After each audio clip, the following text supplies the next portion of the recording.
In the spring of 1991, Clinton, Missouri, was the kind of place where people still left their doors unlocked at night. It was a town of just over 8,000, tucked away among rolling fields and quiet highways, a place where Friday night football games drew the crowds and where neighbors recognized one another at the grocery store. It was not the sort of community where anyone expected sudden violence. Angela Marie Hammond, known as Angie to those closest to her, fit perfectly into this small-town setting. At 20 years old, she was in that hopeful stage of life where possibilities still stretched wide. She was engaged to her high school sweetheart, Rob Schaefer, and together they were expecting their first child. Friends described her as lively and warm, a young woman who carried a sense of joy wherever she went. To those who knew her, she wasn't just another face in Clinton. She was the sort of person people gravitated toward. April 4th, 1991, began like any other spring evening. Angela spent time with friends, the kind of easy, youthful gathering that feels ordinary until hindsight makes it feel extraordinary. She had plans to connect later with Rob, and as the evening wound down, she made her way to a payphone in the center of town to call him. The payphone stood near a grocery store in a small parking lot, illuminated by a single streetlight. For most people in Clinton, it was a familiar spot, unremarkable in its simplicity. To Angela, it was just a place to make a quick call, a brief stop on her way home. When Rob answered, the call began as any other. They chatted about the day, their plans, the small details couples share. But as the minutes passed, Angela's tone shifted. Something had caught her attention. She told Rob that a truck had pulled into the lot and was circling slowly.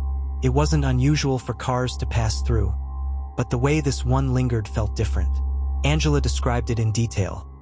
A green Ford pickup, weathered and worn, with a decal of a fish leaping from water on the rear window. It wasn't just the vehicle that unnerved her. The man inside seemed to be watching her. Angela continued to narrate what she saw, her unease evident in her words. The man, she said, was dirty-looking with a beard and glasses. He parked near the phone booth, got out of the truck, and opened the hood as if pretending to fix something. Angela told Rob she thought it was strange, that it felt staged, like he wanted her to notice him. Rob tried to reassure her from his end of the line, urging her to stay calm, promising he would come meet her. But before he could leave, the situation escalated. Angela's words became hurried, her voice tight with fear. She told him the man was walking toward her. Then came the sound that would haunt Rob forever. Angela let out a piercing scream. The phone clattered against the metal of the booth, and the line went dead. In that instant, the ordinary night in Clinton shattered. Rob dropped the phone in shock, rushing for his car. The urgency of her voice, the terror in her scream, it was unmistakable. Something was happening to Angela, and every second mattered. He tore through the streets of Clinton, heading straight for the payphone. But Angela was already gone. What lingered in that moment was more than absence. It was a sudden vacuum of safety, a rupture in the town's quiet routine. The payphone where she had stood was now just an empty shell, lit by that same single streetlight. Her voice still echoed in Rob's ears, and in that echo was a chilling truth. She had been taken in broad daylight, right in the heart of Clinton. For her family and community, this night would mark the beginning of a nightmare. Angela Hammond, a young woman full of life and promise, had vanished in the space of a phone call. You're watching Trace of Evil, where we reveal true crimes, unsolved disappearances, and mysteries surrounding crime. Like and subscribe to watch more episodes from our channel. Let's get back into the story of Angela Hammond. When Angela's scream echoed through the phone line, Rob Schaefer didn't stop to think. He didn't weigh his options, didn't question what he'd heard. He knew. In that single moment, every instinct told him that the woman he loved, the mother of his unborn child, was in immediate danger. He bolted for his car, the world narrowing into a tunnel of urgency. The streets of Clinton at that hour were quiet, their stillness punctuated only by the low hum of passing cars and the occasional streetlight flickering against the pavement. Rob drove fast, his heart hammering, eyes scanning the road ahead. He knew exactly where Angela had been, the payphone by the grocery store. But before he reached it, something caught his attention that froze him in place. Just ahead, rumbling down the road, was a green Ford pickup truck. Its color, its shape, the decal of a fish leaping from water on the rear window. All of it matched the description Angela had given only minutes earlier. But what made his blood run cold was what he saw through the passenger side window. Angela was inside. She was alive, her body pressed against the glass, her face lit by the passing street lamps. She was screaming for help, pounding against the window, her voice muffled by the roar of the truck's engine. Rob reacted instantly. He swung his car around, pressing the accelerator as hard as he could, chasing the pickup through the winding roads of Clinton. Adrenaline fueled him, the kind that makes time blur into fragments. Headlights, asphalt, the taillights of the truck ahead. The chase surged through the small town streets, then onto darker stretches of road where few houses stood. Rob kept his eyes locked on the truck, urging his car to move faster, to close the gap, to bring Angela back. The pickup swerved at times, its driver seemingly aware of being pursued, but Rob refused to let up. For a few fleeting moments, hope seemed real. He was closing in. He could almost imagine forcing the truck to stop, pulling Angela free, ending the nightmare before it had barely begun. Then, in one crushing instant, hope was ripped away. Rob's transmission gave out. His car lurched violently, sputtered, and died. The engine groaned in protest as he slammed the steering wheel, but it was useless. He had pushed the car too far, and it had failed him at the one moment he needed it most. Ahead, the green pickup disappeared into the night. Its taillights grew smaller, then vanished altogether, swallowed by the darkness of rural Missouri roads. Rob stumbled out of his vehicle, the sound of silence pressing in around him. The chase was over and Angela was gone. Within minutes, he was back on foot, running to the nearest place he could find to call for help. Breathless, panicked, he reached the Clinton Police Department and reported the abduction. Officers immediately sprang into action, but Rob knew time was already against them. Every minute that passed was a minute Angela was further from safety. Police cruisers were dispatched across Clinton, their sirens cutting through the quiet night. Roadblocks were hastily erected at key intersections, officers scanning every passing vehicle for a green pickup. Helicopters were called to aid the search, their floodlights slicing through the fields and woods surrounding the town. The urgency was palpable, an abduction in progress was rare, but here they had eyewitnesses, a vehicle description, even the direction of travel. And yet, despite the speed of the response, the truck had vanished. In the hours that followed, Clinton transformed from a sleepy small town to the center of a desperate manhunt. Officers knocked on doors, searching for anyone who had seen the truck. Witnesses came forward, confirming they had spotted a similar vehicle earlier in the evening.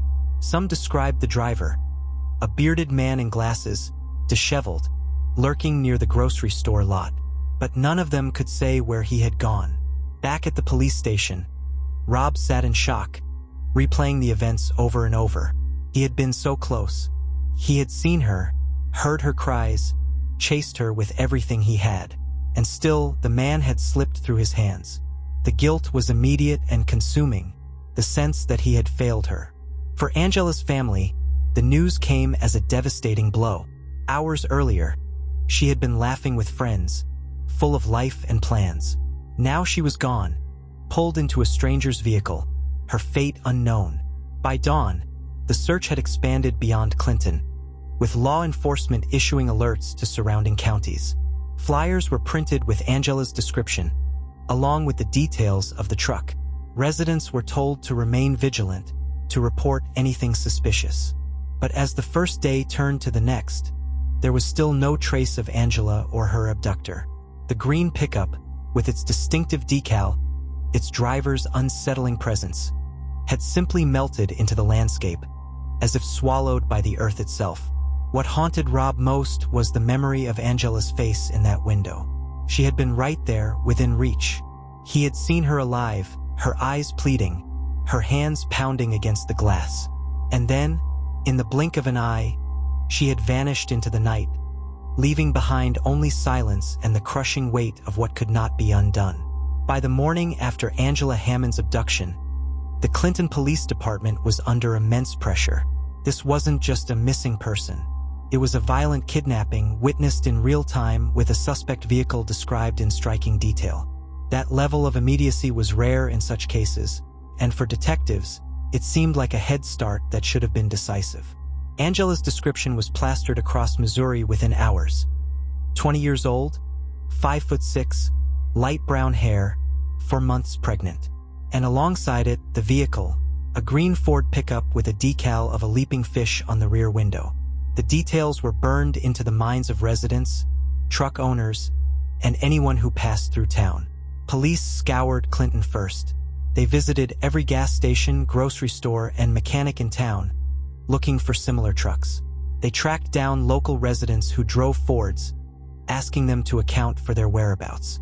The pickup truck was a popular model, but the decal was distinctive. Yet, despite the flood of tips, not a single lead matched.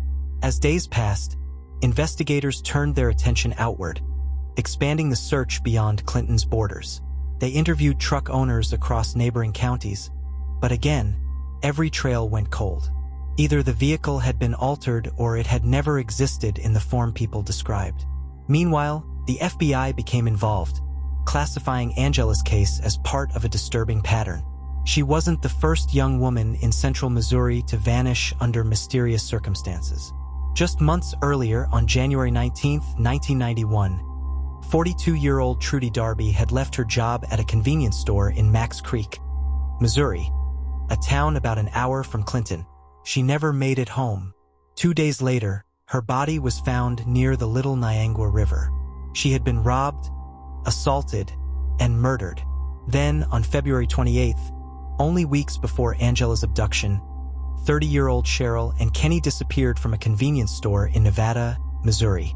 She was last seen locking up for the night. Unlike Trudy, Cheryl's body was never found. And now Angela Hammond. 3 women, all from small Missouri towns, all abducted at night within a short span of months. For investigators, the similarities were impossible to ignore. Were they dealing with a serial predator hunting the back roads of Missouri? The media seized on the possibility, amplifying fear in communities that rarely made headlines. Newspapers ran stories under grim titles, hinting at a connection between the cases. Television news described a possible serial abductor. For the families of Angela, Trudy, and Cheryl, the speculation was both terrifying and suffocating. Theories began to swirl. Some pointed to transient workers who traveled rural Missouri for seasonal jobs. Others whispered about truckers passing through, using the highways as hunting grounds. Police received tips from across the state, sightings of suspicious pickups, men lurking in parking lots, even strangers asking women for help with directions or equipment. Each report added to the growing sense that danger was everywhere. But none of it brought Angela home. Rob Schaefer, still reeling from the trauma of witnessing the abduction firsthand, remained a central figure in the investigation. Detectives interviewed him repeatedly, not because they suspected him, but because he had seen more than anyone else. Every detail mattered: the man's beard, the glasses, the shape of his body, his slow circling of the lot before he acted. Rob replayed the memory until it was seared into him, but the image of the man remained frustratingly vague.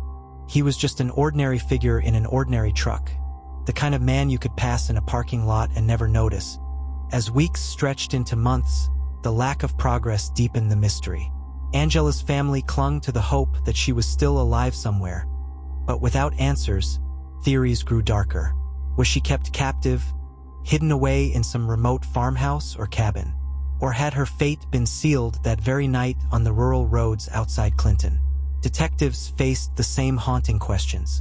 Without a body, without a trace of Angela's belongings, without the truck reappearing, they had little to hold on to. The case file grew thicker with interviews, dead ends, and rumors. Then, years later, a chilling development reignited suspicion. 2 brothers, Clinton and Jesse Rush, were arrested for the murder of Trudy Darby. They confessed to abducting, robbing, and killing her. Their violent pasts, combined with the timing of their crimes, led some to suspect they might also be responsible for Angela Hammond's disappearance, and possibly even Cheryl Kenny's. But no direct evidence ever tied them to Angela. Despite intense scrutiny, police could never place the Rush brothers near Clinton on the night she vanished. The theory was compelling but unproven. Other names surfaced over time, too: local men with criminal histories, drifters who matched vague descriptions, even sex offenders living nearby. Yet every promising lead eventually unraveled. Each suspect brought fresh hope and fresh disappointment. The investigation stretched across years and eventually decades, but Angela Hammond's case never found resolution. In Clinton, the impact was lasting. The story of Angela's abduction became a local legend, retold to new generations as a cautionary tale. Parents warned their children about lingering in parking lots, about talking to strangers who asked for help. The memory of Angela's face pressed against the truck window, seen by the man who loved her, became one of the most haunting images in Missouri crime history. For her family, the weight of not knowing was unbearable. Every time a body was discovered in the state, there was a moment of suspended breath, waiting to hear if it was Angela. Every time new suspects were arrested for other crimes, they wondered if this time the truth would finally emerge. But the truth never came. Theories continued to multiply. Was Angela another victim of the Rush brothers? Was she taken by a stranger who passed through Missouri and vanished without leaving a trace? Or was she the target of someone closer to home, a man whose identity was never uncovered? No matter the theory, the ending was always the same. Angela Hammond had disappeared into the night, and the answers had disappeared with her. As the years drifted by, Angela Hammond's name became more than a headline. It became a symbol of unanswered questions and unfinished justice.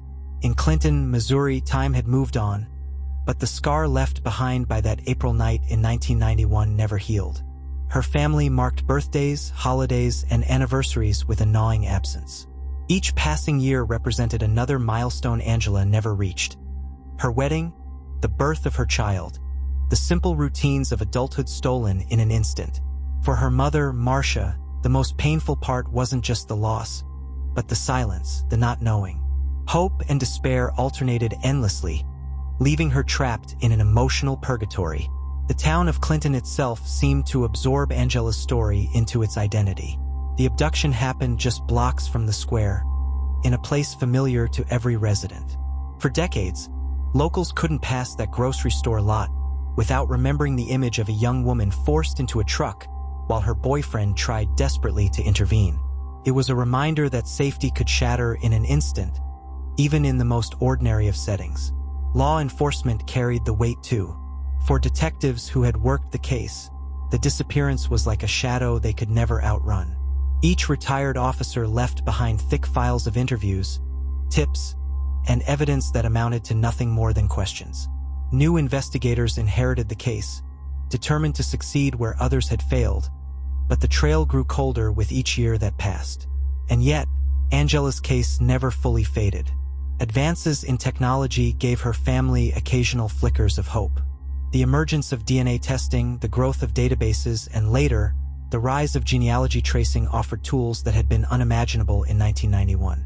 Each time these technologies cracked open an old case elsewhere in the country, Angela's family wondered, could this be the breakthrough they were waiting for? Her disappearance also influenced public awareness in ways both subtle and profound. Angela Hammond's story was profiled on national programs like Unsolved Mysteries, pushing her case into living rooms across America. These broadcasts didn't just amplify her story, they served as a warning to countless families about the vulnerabilities of daily life. Angela became part of the larger conversation about missing women in America, a case study in how quickly ordinary moments could turn extraordinary and tragic. The theories never stopped circulating. Decades later, internet forums and true crime communities reignited interest, revisiting the details with fresh eyes. Online sleuths pored over old police reports, scrutinized Rob Schaefer's account, and debated the plausibility of each suspect. For some, the Rush brothers remained the most likely explanation, given their proven capacity for violence. For others, Angela's abductor was a stranger who passed through Missouri, blending back into the vast anonymity of the country. The absence of closure ensured that speculation would never end. For Rob Schaefer, the trauma lingered deeply. He had not only lost the woman he loved, but carried the image of her abduction in his memory for the rest of his life. The helplessness of that night, watching Angela plead for her life as the truck disappeared, became an unshakable burden. His attempt to chase down the vehicle was an act of courage, but for Rob, it was also a reminder that sometimes even courage cannot alter fate. Angela's disappearance also stood at the crossroads of other unsolved crimes, permanently tied to the names of Trudy Darby and Cheryl Kenny. Together, the three cases painted a chilling portrait of rural Missouri in the early 1990s. Small towns gripped by a wave of violence they couldn't explain. While Trudy's murder eventually found resolution with the conviction of the Rush brothers, Cheryl and Angela remained locked in the realm of mystery. For families and investigators, the connection between the three cases became less a coincidence and more a symbol of how fragile answers can be in the face of evil. The longer the case remained unsolved, the more Angela Hammond became a face in a gallery of the missing. Young women whose lives had been derailed by unseen predators. National databases, nonprofit organizations, and advocacy groups carried her name alongside thousands of others, keeping her memory alive even as the years stacked against her. In Clinton, remembrance events were held, vigils lit candles for Angela, and residents continued to speak her name. It wasn't just grief they carried, but defiance, a refusal to let her vanish completely. The cultural impact of her case extended beyond her community. Angela's story became part of training seminars for law enforcement, an example of how abductions can unfold in seconds and how crucial the first moments of an investigation can be. Her disappearance was also discussed in safety workshops, reminding parents and young people about situational awareness and the reality of opportunistic crime. Yet, at the heart of all the lessons and theories remains the enduring tragedy. Angela Hammond was never found.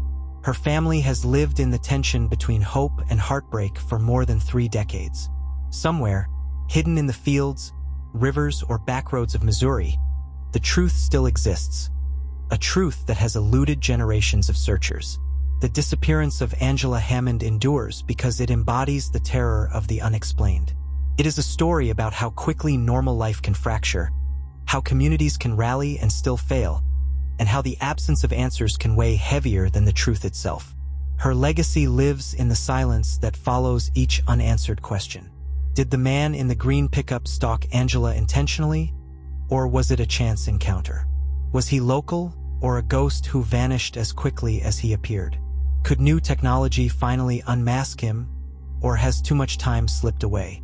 Until those questions are answered, Angela Hammond's name will continue to echo in Clinton, in Missouri, and in the wider world of unsolved mysteries. Hers is not just a story of loss, but of the relentless pursuit of justice, even when justice feels just out of reach. 3 decades on, her absence is still a presence, and her disappearance remains a haunting reminder. Sometimes the most ordinary nights hide the darkest shadows.